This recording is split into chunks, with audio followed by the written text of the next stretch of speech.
Hi, Judy Saint, The Pleasant Atheist. The Pleasant Atheist adult coloring book. That's the book we're all about. I learned Christmas was outlawed in this country, in the US. I learned Christmas. Did you know that? Were you ever taught that? Well, things have changed. In fact, that's the topic for today. Things change. Even religious traditions change. Let's talk about that. I'm going to go to an intro for about 10 seconds. Please like and subscribe. It helps me. I hope it helps you too. See you in 10 seconds.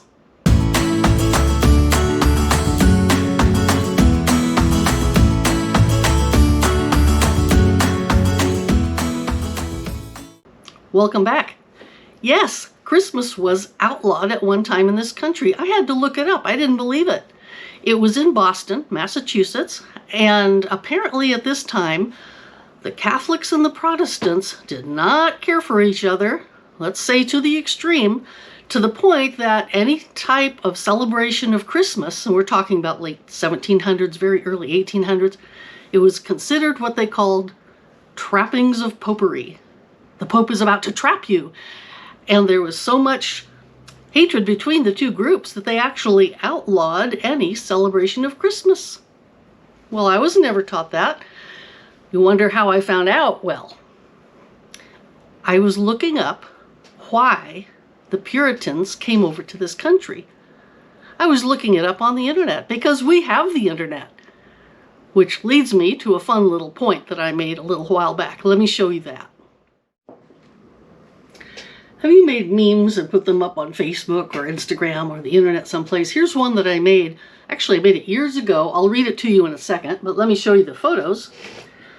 Okay, there's some Romans fighting with chariots and some friendly people looking at their computers. And here's what it says at the top, then and now. And this is just to be silly, but it makes a point.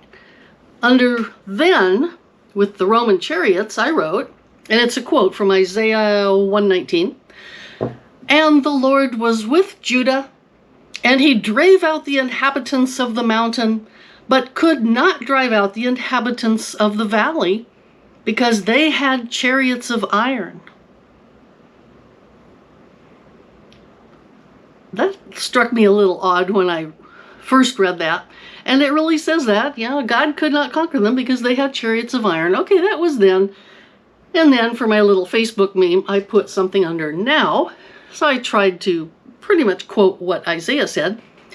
So under now it says, "And the Lord was with Judah, and he drave out the inhabitants of the mountain, but could not drive out the inhabitants of the valley, because they had the internet."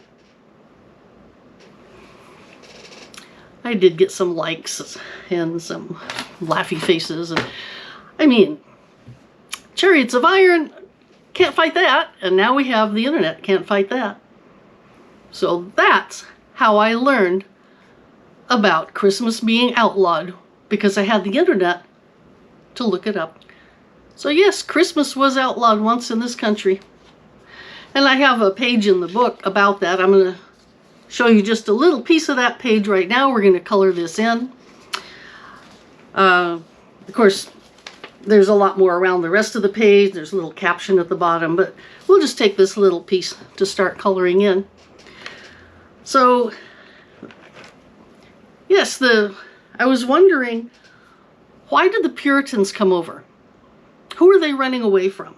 And I was always told that they were the ones who were being persecuted, that they had to hide down in basements just to pray, that they were not able to exercise their religion. And when I was in school, we were taught to feel sorry for them. Here, I'll start coloring my little candy cane down here. Oops, that's not very good. And so we were taught to feel sorry for the poor Puritans who had to come over here so they could practice their very nice religion, and we were all supposed to be very good Christians, it was presumed. So we felt sorry for the Puritans. Well, in my adult life not too long ago, and with the internet, I decided to look it up. Who were they running away from? Because I don't recall England striking me as all that rigid that they would not allow a nice group of people to pray if they wanted to. And what I found out, not only that Christmas was outlawed here because Catholics and Protestants didn't like each other, but I also learned that the Puritans were the ones who were trying to enforce the strictness, not those around them. The Puritans were the ones who wanted a place where they could enforce their puritanical views of the Bible on everyone else. And the local communities were the ones who wouldn't go along with that. So it turns out the Puritans were the would-be oppressors. This is totally reverse of what I was taught in school. So anyway, when I was looking that up, that's where I discovered that Christmas was considered trappings of popery, at least for a time in Boston. Look what I got. Oh my goodness, someone sent me some actual mint tea leaves, and I've been crushing them up in my little mortar and pestle. And so they're pretty well crushed by now. So you can see that. So I've got some water heating up. I'm going to put it in my little... I hope I'm supposed to put all that in there. I think so. You can hear the water's just about ready. I don't think I'll wait for it to totally whistle. Wow, real mint tea from a real garden. In fact, here's some views that I found on the internet about the Puritans. I don't know if you can see this, but it's kind of a fun little depiction. They have over here, there's someone who's telling the lady that she's not allowed to wear lace. Of course, no drinking, no games, and of course, no dancing. And what happened, you were put in the stockades if you had a problem with any of that. In fact, there were pretty bad punishments. It says here, hanging, whipping, public humiliation. That would be like being in the stockades. Or excommunication. And back in that day, excommunication meant shunning from the little community. And that was probable death back in that time, because you couldn't survive out by yourself. But then, around the 1850s or so, came a book. There's a picture, I guess, of the original. And what's really funny, I found it on Amazon. And look, it says you can buy a used copy, and look at the date. What's that say? 1845. An 1845 issue of A Christmas Carol. And look at the cost. Oh my goodness. If you have a couple of grand, you can get the original, first edition, I guess, of Charles Dickens' Christmas Carol. Well, this is what changed everything. When you think of Christmas time right now, you imagine scenes like this. Horse and buggy, snowfall, Americana, as we might call it. All of our images in this country of Christmas now pretty much are from about the 1850s in snowy New England, America. Here's another one. There's a reason why when we think of a traditional Christmas, we think of 1850s horse and buggy. In fact, even on our, here's a stamp that they use that same little theme. Well, there's a reason why we look at that year, because that's when Charles Dickens came out with The Christmas Carol. That changed everything. Instead of now hating trappings of popery, everyone now had a warm spot in their heart for giving, gift giving, because Scrooge found the error of his ways, and it changed everybody's minds. It was a bestseller, needless to say, and it still is to this day. And that's why Christmas changed. And it wasn't until 1870 that Christmas was actually accepted enough in America to make it a holiday. In fact, I have a little quote here. I'll find it. It was June 28th, 1870, when President Grant signed it. Now, this isn't the original document, I did find the original document about 6 months ago, but I can't find it anymore. But what was declared a holiday, because you might be wondering about separation of church and state, something I care deeply about. You might be wondering, how could they declare Christmas a holiday? But they didn't. They declared, and I circled it in red here, they declared December 25th a holiday. So you can win a bet on this one. You can say, I bet you that Christmas was never declared a holiday, and you're right, it wasn't. It's December 25th is the name of the holiday, and then after that, in the original document, and here it says, commonly called Christmas Day. So you can win a bet on that. Christmas is not itself a named holiday, just December 25th is. Little fun fact. So let's keep coloring down here. I think I'll give her a nice orange scarf back here.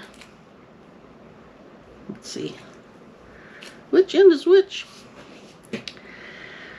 So December 25th is the actual holiday. It's not called Christmas Day officially. It's called December 25th officially. So we still have separation of church and state as far as they were concerned back in that day. Now, before Christmas, and I'm sure a lot of you already know this, certainly the seasons have been celebrated forever. Anytime you have a major change of seasons, it affected people's lives to such a point that they got together as families, they traveled far and wide, they came to celebrate with each other. And of course, when you get together, you celebrate with food and dance and song and gift giving, and you bring in boughs from trees outside and put adornments on them. And it's just been that way forever, as long as we have history, as far as I know, way before 2,000 years ago. And they called it other names. You've heard of Yule or Yuletide. That's what they called it. Another group called it Saturnalia. The Druids had something, and I'd have to look up what all the different groups have done, but they pretty much celebrated the changes of seasons because it affected their farming and their way of life. And then I have a little picture here I'll show you. When the seasons change, it's of course because of the tilt of the earth, and the earth goes around the sun. And when the earth gets to this point in the northern hemisphere, that's around March, we have what's called the equinox, kind of from the word equal, I guess. And that's Easter time, when things are going to start opening up and birds and bees start having their babies. And so people were celebrating when it was going to start to become the beginning of their better and better daytimes and ability to plant their fields. And then the middle of winter is over here. The middle of winter was celebrated because you're going to start having longer days and things are going to get brighter. And so people have always long celebrated all of those. And the Catholic Church, in particular, the Catholic Church, what shall we say, absconded those holidays. The people were already celebrating on their own. And the church came along and said, well, let's have you celebrate, but call it, let's say the birth of our important person, or the death of our important person, or anything to do with our important person, or our traditions. And so then everything became kind of a Catholic-centered holiday. And then they started ruling what you can do and should do and shouldn't do. And so the holidays themselves, the religious holidays, are not new. It's just that now we have church meaning put on top of the normal celebrations that we always used to have. Even April Fool's Day. Oh, let me tell you about that. The year did not always start on January 1st. In fact, it wasn't that long ago, really, in the long scheme of things, that the year actually started around springtime, around Easter time. And that was the beginning of the new year, around like March 25th. And so they would celebrate the new year on April 1st. And that was traditionally the New Year's Day. And so they would say, Happy New Year on April 1st. But the funny thing was that people kept getting caught forgetting that it had been changed away from April 1st to January 1st. And so people would go around on April 1st saying, Happy New Year! And then if someone fell for it, they go, ha ha, April Fool. And that's where we get April Fool's Day. So that's not so much a religious tradition, but that's kind of a fun little story of how traditions change. So now we have April Fool's Day, and now you know why we have it. So what were all those trappings of popery? What were the ways they celebrated long before we had Christmas? Well, not much changed. Oh, that's really more of a green, isn't it? I should use that. I'll make some presents green. So we always had, I think I mentioned, bringing parts of trees or whole trees inside. Let's see, I don't really have a place for this light green. I think I'll color her chair kind of an odd brown. So they had a Yule log, which they would bring in. You've heard of the Yule log. They would bring in entire trees.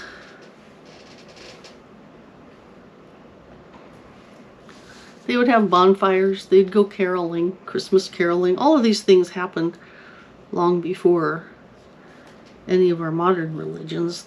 They just celebrated, and that's how they celebrated, with food and singing and dancing and bringing in shiny things. They would put candles on the trees. They didn't have electricity, going way back.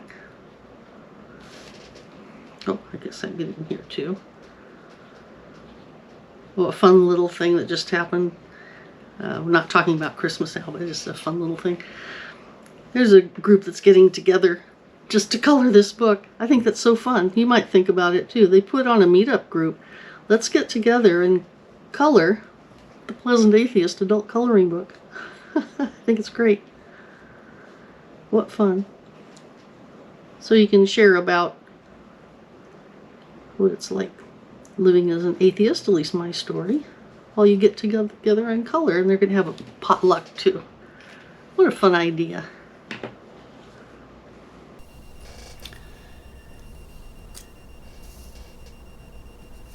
So it's interesting to even look at our modern religions, like even if you just look at only Catholicism, for example, and see how it's even changed, even in our lifetimes. I mean, even in my lifetime, I've seen changes.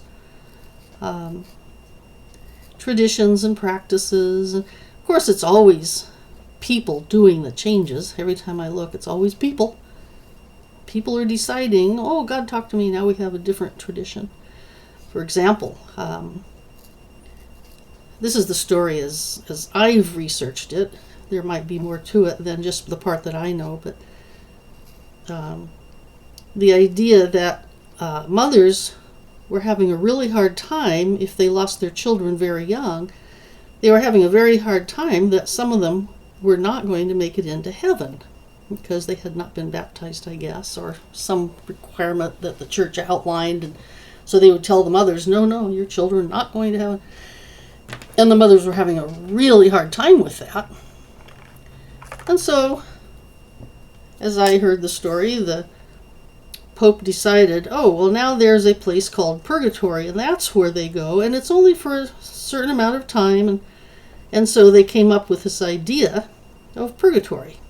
And I've never seen the idea of purgatory in the Bibles I've had. Maybe it's just in the Catholic Bible, but I haven't seen it. So anyway, the story goes on that mothers were even more upset. I keep getting the wrong end of these. Mothers were even more upset at that idea because they couldn't be with their little baby loved ones when they died. And they just could not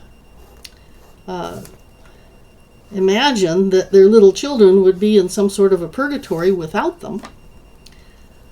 And after a number of years, I don't know how long it was, I'd have to look it up again, then all of a sudden the Pope said, oh, well, you know what? God has talked to me again. And there really is no purgatories. And so now, I don't think it's a thing anymore. I think they got away with it. Or how about in the Bible where it says, you shall not refrain from eating meat on certain days? That's actually in there. And so what do? They say, well, you can't eat meat on certain days. Well, there's another place in there that says, you shall not call anybody father here on earth. And so what do? They say, oh, you shall call us father. Refer to us as father this and father that. Lots of things change. And like I say, every time I look, it's always people making the changes. They have dispensations, they have different rules for baptizing, and they change those. Different things all the time. So basically just things change.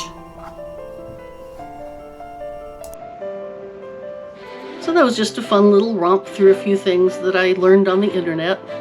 Some things that maybe ask other questions. My first question was about the Puritans. What were they running away from?